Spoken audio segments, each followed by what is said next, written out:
না লঙ্গল মঙ্গল হইলে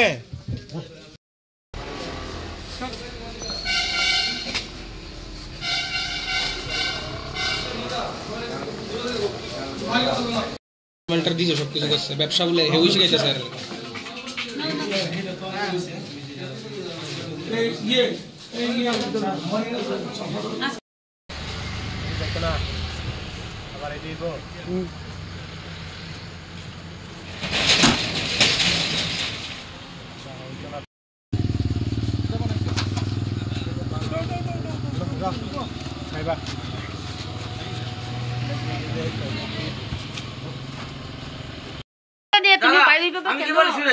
এখানে আসে আমরা এখানে আমি দীর্ঘ 12-14 বছর আমি চিনি না আসে বলছে মাল দেন ঠিক আছে সেইভাবে মাল দেই মাল নিয়ে বেচা কিনা করে বাড়ি করে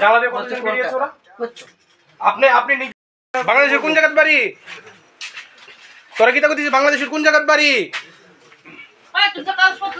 এই দাদা লাগাওছেন কাগজ বাইর করো তুমি আইকা দাদা কাছে সবই কিছু বাইর করো ও আচ্ছা বেলা নিছি 2 3 আরেকজন কই চারজন আছে কইছে ভাই করো চারজনই তো ওই যে একজন আরে যে তিন তোমারে না এদিন আরে রাহেন কি হইছে চারজনই তো ওই যে একজন আর এই যে তিনজন এই তো এই যে আমরা তিনজন আমরা কোন বড় আর চারজন আছে আমি বলছি যে আমরা চারজন আছে এখানে বাংলাদেশে দুইজন গেছে আমরাই চারজন আছে এখানে বলছি এটা কইছে আরে আমি কিছু ডকুমেন্টস কই কিছু নাই নন্দ বিশ্বাস এই ঠিক আছে এই বয়স কত বাবার নাম যা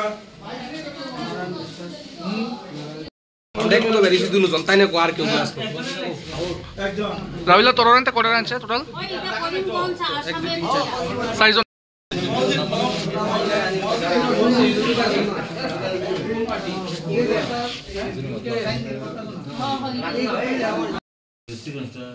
বিদ্যা জঙ্গলে তারা ইন করো তিনজনের এই দুটো আর চলে না তারপরে তুমি চিঠি দেন তাই না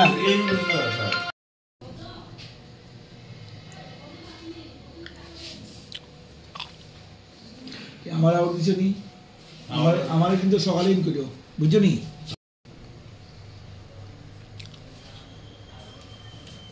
আটশো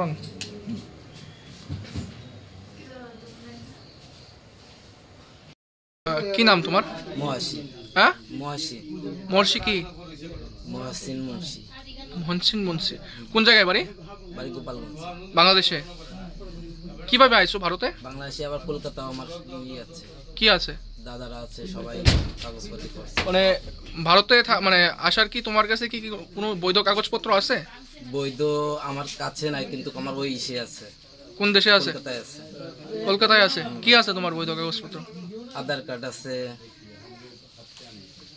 কিভাবে বানাইছো ওটি ওটি আমার দাদারা থাকে না ওই জায়গায় সব ফ্যামিলি আছে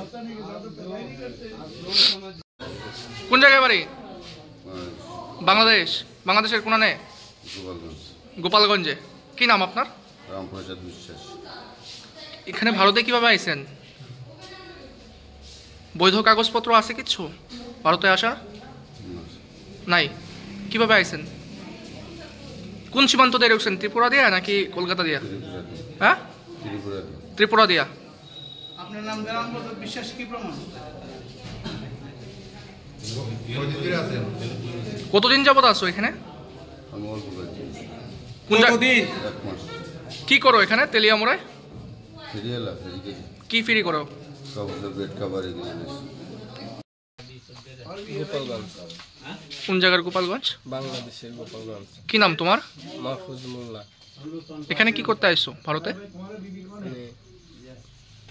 ইন্ডিয়া কেমন আছে ইন্ডিয়া ব্যবসা করি দিকে কি ব্যবসা করো খুচরা কাপড় চুপড়ে তোমার মানে কি পাসপোর্ট বৈধ কাগজপত্র আছে ভারতে আসার আমার কিভাবে আইছো চূড়া পথে কে নিয়ে আইছো তোমরা আমরা তো নিজেরাই আসছি। মানে কারুর মানে থ্রোতে তো আইছো নাকি, কারুর ধৈরা তো আইছো? হ্যাঁ, আইসো কেমনে ইন্ডিয়াতে আইসো কেমনে? মানে আমি তো প্রথম আসছি, আমি অতটা জানি না। মানে কোন দিকে আমাকে- আইছো? হ্যাঁ, কেমনে আইসো? কোন সীমান্ত দিয়ে ঢুকছো? ত্রিপুরা দিয়ে ঢুকছো না কলকাতা দিয়ে ঢুকছো? ত্রিপুরা দিয়ে। ত্রিপুরা দিয়ে ঢুকছো। হ্যাঁ, কয়জন আইছো তোমরা? আমি আসছিলাম একাই। হ্যাঁ, আর কতজন আছে? আর ওইদিকে আরো কিছু লোক আছে, কোন দিকে? এই সাইডে। মানে এই এলাকাতেই, তেলিয়ামোড়াতেই? তেলেমুড়াই আছে। মানে তোমার সঙ্গে যারা আইছে নাকি? হ্যাঁ, যদি চান তাহলে চলেন নিয়ে যাই। আমরা আজকে কয়েকদিন ধরে আমরা আমাদের কাছে খবর ছিল যে এখানে তেলেমুড়াতে কম্বল, তারপরে ওই যে বিছনা চাদর এসব বিক্রি করে ঘুরে ঘুরে এরা অনেকে ম্যাক্সিমাম বাংলাদেশি লোক, কিছু উত্তরপ্রদেশ বিহারের লোক আছে, কিন্তু অনেকে এরার সঙ্গে বাংলাদেশি লোকও আছে। তো আমরা আজকে তারা অভিযান চালাইছি, দুইটা বাড়ি থেকে আমরা যে বাড়িতে ভাড়া থাকে তারা অনেক লোক একসঙ্গে ভাড়া থাকে। তো আমরা আজকে সবাই আনছি, 12 জনের মতো লোক আনছি, 12 জন আনছি। তো আমাদের তাদের অনেকের আসাম, ম্যাক্সিমাম আসামের কাগজপত্র সুবিধা আছে। দেখি বেরিয়ে করে দেখুন যে তারা ইন্ডিয়ান নাগরিক না বাংলাদেশের নাগরিক। তাদের মধ্যে থেকে কেউ কি স্বীকারোক্তি দিছে যে বাংলাদেশ বাড়ি তাদের? না, এমন কইছে না, তারা আসামের নাম কইছে। হ্যাঁ, আমরা বেরিয়ে করে এরপরে আমরা এই দেখবো, দেখে আমরা আইনগত প্রাথমিক তদন্তে স্যার কি তথ্য বেরিয়ে আইছে? এখনের প্রাথমিক তদন্ত তো মানে কি কমু, এটা তো এরালেও তো লোক আছে, মানে বাংলা ভাষাভাষী লোক আছে, হিন্দি ভাষাভাষী লোক আছে। এখনো এটা মানে কি কমু বলা মুশকিল। দেখি কালকে সকালে আমরা বেরিয়ে তাদের বিরুদ্ধে কি ব্যবস্থা গ্রহণ করা? বাংলাদেশি না হলে অবভিয়াসলি বাংলাদেশি, মানে আমরা ইন্ডিয়ান পাসপোর্ট অ্যাক্টে যা বিধান আছে, যা সিস্টেম আছে, আমরা আইনগত ব্যবস্থা নেব 100%। এটার মধ্যে কোনো মানে সন্দেহ নেই।